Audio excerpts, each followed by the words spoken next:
भारत शिक्षा में आप सभी का एक बार फिर से स्वागत है। आज हम इंटरनेशनल लॉ का एक बहुत इंपॉर्टेंट केस करने जा रहे हैं जिसका नाम है टिनेको क्लेम्स आर्बिट्रेशन केस, या फिर आप great Britain versus Costa case भी कह सकते हैं इसे। केस स्टार्ट करने से पहले मैं हमारे चैनल को सब्सक्राइब नहीं किया है तो प्लीज़ हमारे चैनल को सब्सक्राइब कर दीजिए, और अगर आपको वीडियो अच्छी लगे तो इसको लाइक कर दीजिएगा। तो चलिए स्टार्ट करते हैं। इसके सबसे पहले हम देख लेते हैं कि ये केस इंटरनेशनल लॉ के कौन से चैप्टर से रिलेटेड है। तो ये केस है रिकॉग्नाइजेशन ऑफ स्टेट्स से। किसी भी कंट्री को दो तरह की रिकॉग्नाइजेशन मिलती है, या तो उसे डी फैक्टो रिकॉग्नाइजेशन दी जाती है या फिर डी जूरे दी जाती है। तो ये उसी से रिलेटेड है। इस केस के फैक्ट्स देख लेते हैं कि इस केस के फैक्ट्स क्या है। 1970 में गवर्नमेंट है कोस्टा रिका। देखिए कोस्टा रिका यहाँ पर क्या है, कोस्टा रिका यहाँ पर एक कंट्री है और टिनेको यहाँ पर एक आदमी है।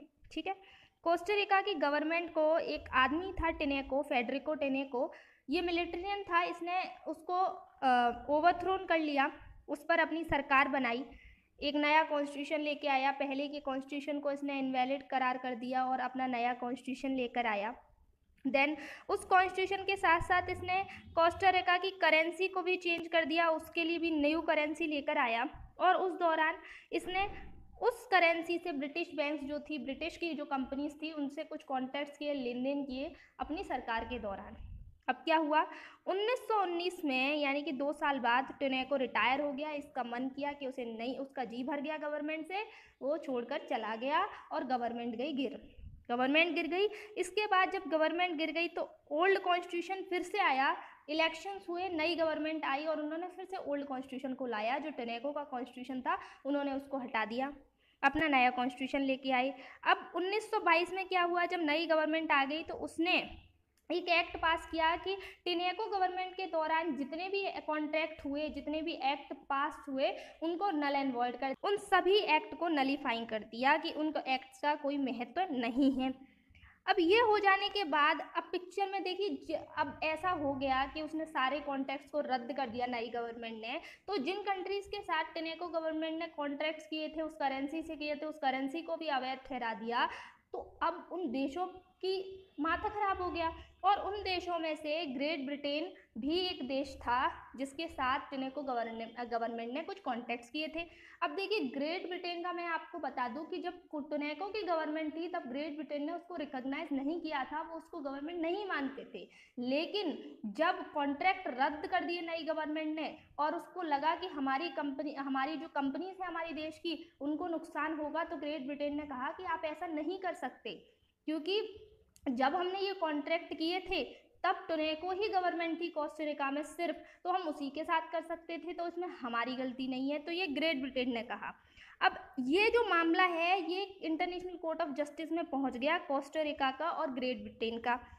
अब देखा पर इशू क्या खड़ा हुआ, सबसे मेन इंपॉर्टेंट इशू यहाँ पर ये निकल के आया कि क्या कोई नई गवर्नमेंट पहले की गवर्नमेंट के किए गए जो कॉन्ट्रैक्ट्स थे उसके जो रिकॉग्नाइजेशन था, उसका जो डी फैक्टो स्टेटस था, उसको नकार सकती है। ठीक है, अब इसमें आर्ग्यूमेंट्स क्या हुए, इसमें हेल्ड क्या हुआ वो बताती हूँ। देखिए ब्रिटिश गवर्नमेंट ने तो ये आर्ग्यूमेंट दिया कि जब हमने कॉन्ट्रैक्ट किए थे तब सिर्फ वही टिनेको की गवर्नमेंट थी, तो हम किसी और के साथ नहीं कर सकते थे, और अब जो उसकी सक्सेसर गवर्नमेंट आई है उसको उन कॉन्ट्रैक्ट्स का पालन करना चाहिए। देखिए फिर और कोस्टा रिका ने बोला था कि वो जो गवर्नमेंट आई थी उसने जो है हमारी कॉन्स्टिट्यूशन का उल्लंघन किया था, उसने ओवरथ्रो किया था हमारी कंट्री को, फिर वो गवर्नमेंट बनी थी। जबकि ये जो गवर्नमेंट है ये इलेक्शन से बनी है, ये कोस्टा रिका का कहना था। अब इस पर कोर्ट ने क्या कहा, कोर्ट ने कहा कि देखिए कोस्टा रिका वालों, आप यहाँ पर गलत बात कर रहे हो। 2 साल के लिए जो टिनेको की गवर्नमेंट थी उसने पीसफुली राज किया, पीसफुल गवर्नमेंट थी,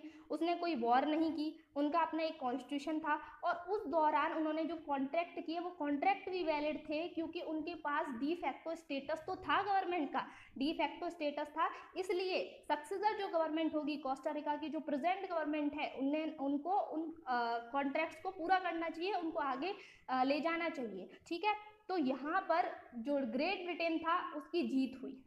ठीक है, यहाँ पर ग्रेट ब्रिटेन की जीत हुई और कोस्टा रिका को उन कॉन्ट्रैक्ट को मानना पड़ा, उन एग्रीमेंट को मानना पड़ा। तो ये था हमारा पूरा केस। आई होप आपको समझ में आया होगा। नमस्कार दोस्तों, भारत शिक्षा में आपका एक बार फिर से स्वागत है। जैसा कि आपको पता है, हमारी इंटरनेशनल लॉ की केस की सीरीज़ चल रही है। जो इम्पोर्टेंट केसेस हैं वो हम इसमें डिस्कस करेंगे। ठीक है, आज फिर से स्टेट के डी फैक्टो स्टेटस का एक केस है, इंपॉर्टेंट केस है, लूथर वर्सेस सगर का केस है। ठीक है, तो इसको ध्यान से सुनिएगा कि इसके फैक्ट्स क्या हैं, इसमें क्या जजमेंट आया था। इम्पॉर्टेंट है एग्जाम के पॉइंट ऑफ व्यू से भी, और वैसे भी आपको अगर इंटरनेशनल लॉ के रिकॉग्नाइजेशन चैप्टर को समझना है उस लिहाज से भी। तो चलिए स्टार्ट करते हैं। सबसे पहले देखते हैं कि इसके फैक्ट्स क्या हैं। इसके फैक्ट्स ये हैं कि एक ब्रिटिश सिटीजन था जिसका नाम था लूथर। उसने रशिया में टिम्बर का बिजनेस स्टार्ट किया। सिटीजन था ब्रिटेन का, लेकिन रशिया में उसने टिम्बर का बिजनेस स्टार्ट किया, वहाँ पर अपनी फैक्ट्री चलाता था। लेकिन 1970 में क्या हुआ, रशिया ने क्या किया, अपने जितने भी कारखाने थे, जितनी भी फैक्ट्री थी टिम्बर की, उनको नेशनलाइज कर दिया कि वो गवर्नमेंट के अंडर आएंगी। अब नेशनलाइजेशन के बाद क्या हुआ, लूथर का तो बिजनेस ठप पड़ गया क्योंकि नेशनलाइज हो गया टिम्बर का बिजनेस। उसको उस बिजनेस को छोड़कर वापस ब्रिटेन आना पड़ा, रूस को छोड़ना पड़ा। अब उसने छोड़ दिया। अब 1920 में क्या हुआ, एक मिस्टर सगर की एंट्री होती है। मिस्टर सगर ने क्या किया, रूस की जो कंपनी थी जो टिम्बर का बिजनेस करती थी अंडर दी वो रूस गवर्नमेंट, उसने उनके साथ एक कॉन्ट्रैक्ट किया जो टिम्बर थी, लकड़ियाँ थी, उनको खरीदने का। अब जब कंपनी ने लकड़ियाँ उन्हें भेजी वापस, यूके में लकड़ियाँ उन्हें सगर को भेजी, तो लूथर ने इस पर ऑब्जेक्शन उठाया कि ये जो लकड़ियाँ हैं ये मेरी हैं, ऐसे नहीं भेज सकते आप, ये लकड़ियाँ जो लेकर आए हैं टिम्बर ये मेरी हैं। लूथर ने ये बोला। लूथर ने इसके ऊपर क्या आर्ग्यूमेंट दिया, लूथर ने ये आर्ग्यूमेंट दिया कि जो ब्रिटेन की गवर्नमेंट है उसने कभी रशिया को रिकॉग्नाइज ही नहीं किया, उसने स्टेट की कभी मान्यता ही नहीं दी रशिया को, तो किस तरीके से रशिया उसको नेशनलाइज कर सकती है सारे टिम्बर को। तो ये लूथर का कहना था कि ये टिम्बर अभी भी मेरा है, सगर के साथ जो आपने कॉन्ट्रैक्ट किया है वो नहीं हो सकता। कोर्ट में लूथर वर्सेस सगर के बीच का केस कोर्ट में आ गया। अब लूथर ने अपनी दलील दी कि हमने तो रिकॉग्नाइज ही नहीं किया है उसको एज अ स्टेट, तो ये किस तरीके से अपने अधिकार में ले सकती है सारी फैक्ट्रीज को रूसी गवर्नमेंट। तो सबसे लोअर कोर्ट थी ना, उसने तो लूथर के पक्ष में फैसला सुनाया, लूथर के फेवर में फैसला सुनाया। लेकिन जो किंग्स बेंच थी उसने कहा ये रूस का इंटरनल मैटर है और हम इसमें हस्तक्षेप नहीं कर सकते, इंटरनल मैटर में हम नहीं जा सकते इनके में, क्योंकि रूस के पास डी फैक्टो स्टेटस है। तो आप ये नहीं कह सकते कि हमने इसको रिकॉग्नाइज नहीं किया है, उसके पास डी फैक्टो स्टेटस है और वो बिल्कुल अपनी फैक्ट्रीज को नेशनलाइज कर सकता है। तो लूथर का आर्ग्यूमेंट यहाँ पर, लूथर जो है हार गया केस और सगर ऑब्वियसली जीत गया केस। तो ये था पूरा डी फैक्टो स्टेटस के ऊपर ये पूरा केस था। तो इस केस में बस इतना ही। आगे हम और भी केस डिस्कस करेंगे, उसके लिए आपको क्या करना पड़ेगा, उसके लिए आपको भारत शिक्षा को सब्सक्राइब करना पड़ेगा, और अगर वीडियो अच्छी लगी हो तो हमारी वीडियो को लाइक कर दीजिए। शिक्षा में आप सभी का स्वागत है। आज हम इंटरनेशनल लॉ का एक और बहुत इंपॉर्टेंट केस करने जा रहे हैं, वो है एसएस लोटस केस या फिर फ्रांस वर्सेस तुर्की का केस। दो कंट्रीज़ का केस है ये। इस केस की स्टोरी ये है सिंपल सी कि 2 अगस्त 1926 को फ्रांस और तुर्की दोनों के शिप एक दूसरे से टकरा जाते हैं। दोनों शिप्स के कैप्टन्स का नाम जानना ज़रूरी है आपको। देखिए, जो फ्रांस के कैप्टन थे जो शिप को चला रहे थे वो थे डेमंस, और जो तुर्की के थे वो थे हसन बे। ठीक है, 2 अगस्त को इनके जो शिप्स हैं वो टकरा जाते हैं। इसमें जो तुर्की का जो शिप होता है, स्टीमर होता है, उसमें 8 लोग मारे जाते हैं और उसके 2 टुकड़े हो जाते हैं और वो डूब जाती है। इस दौरान जो फ्रांस का स्टीमर है उस पे जो लोग थे उन्होंने बहुत कोशिश की कि तुर्की को नुकसान को बचाया जा सके, किसी भी तरीके से उन लोगों को बचाया जा सके, बट नहीं हो पाया। अब यहाँ पर होता ये है कि जो तुर्की की गवर्नमेंट है, वो तुर्की की जो अथॉरिटीज़ हैं वो कैप्टन डैमन को जो कन्विक्ट कर लेते हैं, उनसे सबूत मांगते हैं और उन पर ये इल्ज़ाम लगाते हैं कि आपके नेग्लिजेंस की वजह से ये एक्सीडेंट हुआ है, और उनसे पूछताछ के बाद वो उनको कन्विक्ट कर देते हैं और तुर्की के लॉ के अकॉर्डिंग उनको पनिशमेंट देते हैं। इसमें जो कैप्टन डैमन थे वो अपना पक्ष रखते हैं और कहते हैं कि जहाँ पर हाई सी में जो एक्सीडेंट हुआ दोनों शिप्स का, वो आपके तुर्की के लॉ के जुरिडिक्शन के बाहर है, इसलिए आप मुझे पनिशमेंट नहीं दे सकते इस इंसिडेंट के लिए। तो दोनों कंट्रीज़ का जो केस है वो इंटरनेशनल कोर्ट ऑफ जस्टिस में चला जाता है। यहाँ पर एक बहुत महत्वपूर्ण सवाल ये उठता है कि क्या इंटरनेशनल लॉ में ऐसा कोई रूल है कि एक स्टेट दूसरे स्टेट के व्यक्ति को किसी हाई सी में हुए एक्सीडेंट के खिलाफ पनिशमेंट नहीं कर सकती, उस पर क्रिमिनल ट्रायल नहीं चला सकती, उसके जुरिडिक्शन से बाहर है। इस केस में ये हेल्ड हुआ कि नहीं, इंटरनेशनल लॉ में ऐसा कोई रूल नहीं है कि एक स्टेट एक कंट्री दूसरे कंट्री के सिटीज़न को अपने क्रिमिनल लॉ के हिसाब से पनिश नहीं कर सकती या उसके जुरिडिक्शन से बाहर है। इसलिए जो तुर्की ने कैप्टन डेमन को जो कन्विक्ट किया है वो सही है और वो कर सकती है, वो उसके जुरिडिक्शन से बाहर नहीं है।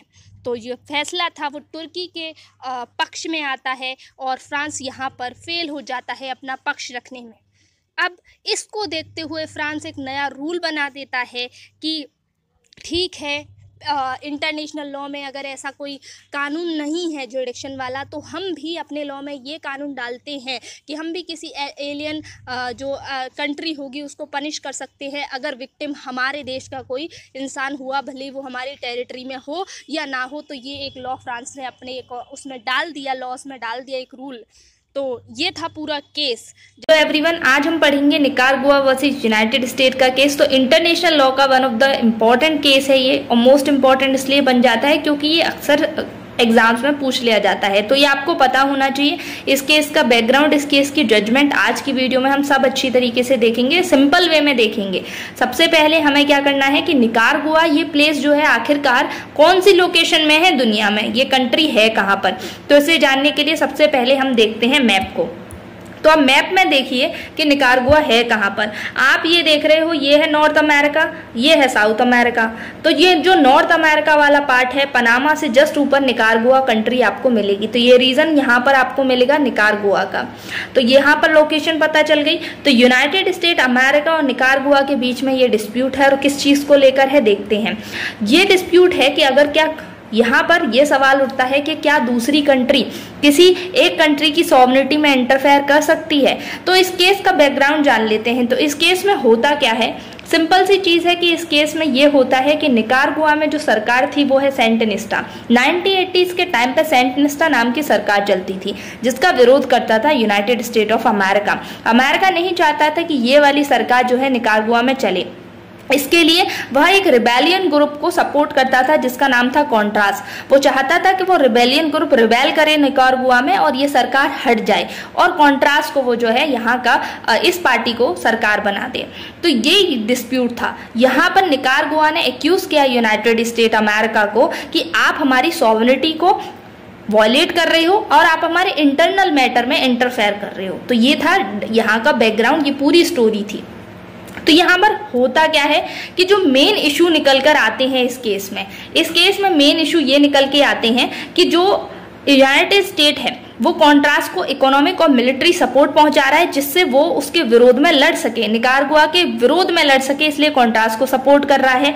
दूसरी चीज है कि यूनाइटेड स्टेट क्या कर रहा है, निकारागुआ के जो भी हार्बर्स हैं उनमें माइन बिछा रहा है, जिसकी वजह से उसको खतरा हो, माइन्स बिछा रहा है, हार्म कर रहा है। तीसरा ये है कि उसकी सॉवरेनिटी को वॉयलेट कर रहा है क्योंकि इंटरफेयर कर रहा है उसकी सॉवरेनिटी में। तो ये 3 एलिगेशन थे जो निकारागुआ ने चलाए। अब ये जो केस है वो जाता है आईसीजे में, यानी कि इंटरनेशनल कोर्ट ऑफ जस्टिस में ये केस जाता है। तो इंटरनेशनल कोर्ट ऑफ जस्टिस क्या डिसीजन देती है, 1986 की ये रूलिंग है। और इंटरनेशनल कोर्ट ऑफ जस्टिस क्या कहती है, ये कहती है कि जो यूनाइटेड स्टेट है, हाँ आप इंटरनेशनल लॉ को वॉयलेट तो कर रहे हो। तो यहाँ पर आईसीजे भी यही मानती है कि यूनाइटेड स्टेट जो है इंटरनेशनल लॉ को वॉयलेट कर रहा है। दूसरा ये आता है कि यूनाइटेड स्टेट को निकारागुआ को कंपेंसेशन देना पड़ेगा क्योंकि आपने इंटरनेशनल लॉ को वॉयलेट किया है और आपने उनकी सॉवरेनिटी में इंटरफेयर किया है।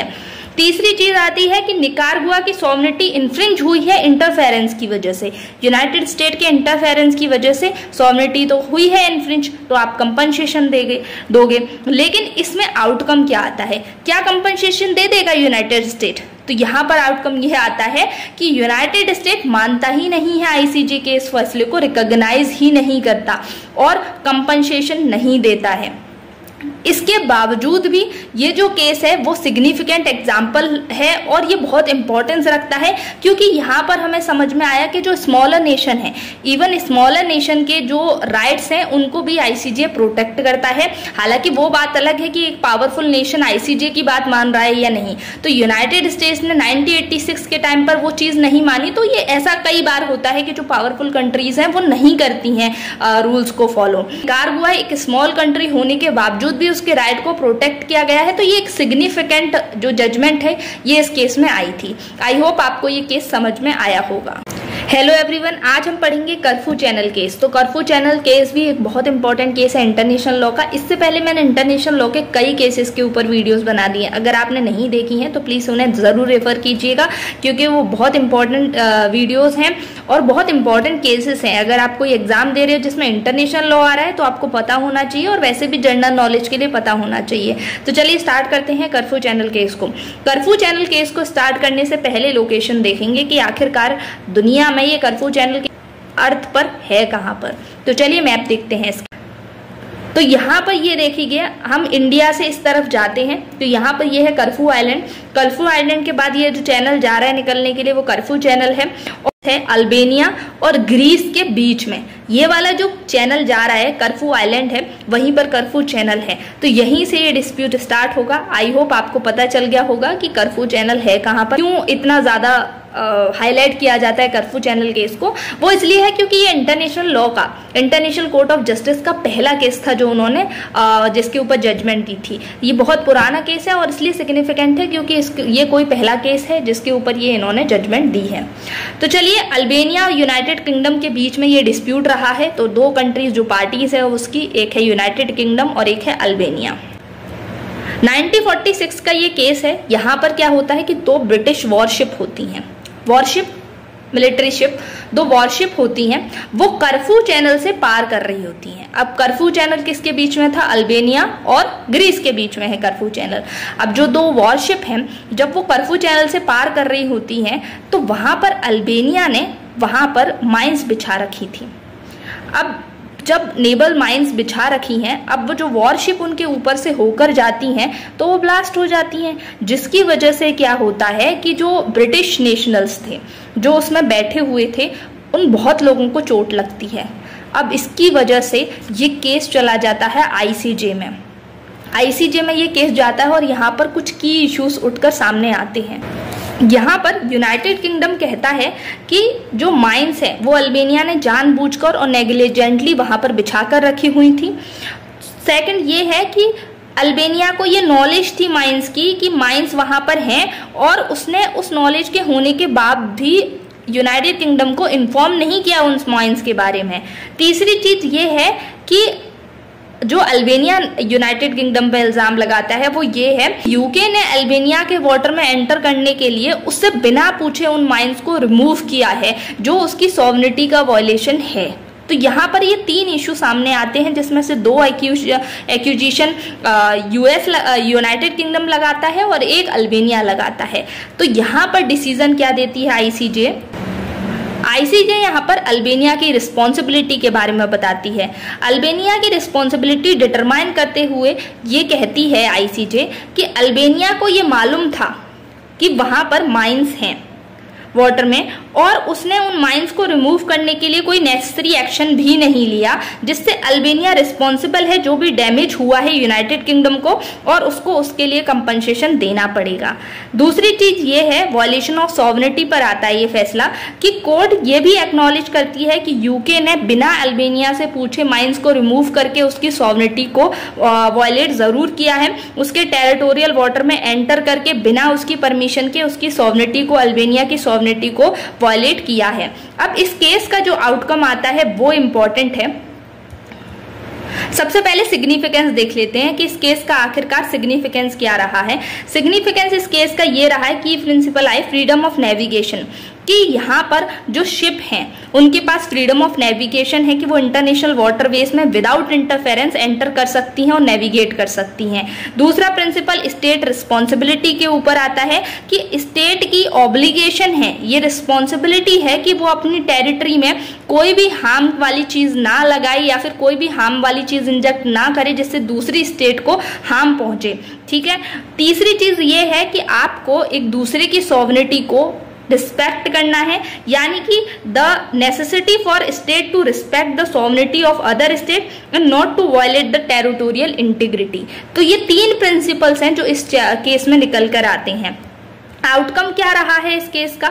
इस केस का आउटकम ये रहा है कि Albania was order to pay compensation to United Kingdom. Albania को यूनाइटेड किंगडम को कंपनसेशन देना पड़ेगा। And the case set an important precedent in international law balancing the principle of freedom of navigation in international water and respect for state sovereignty. दोनों चीजों के बीच में balance बिठाने का काम इस केस ने किया है। तो आई होप आपको ये केस समझ में आया होगा।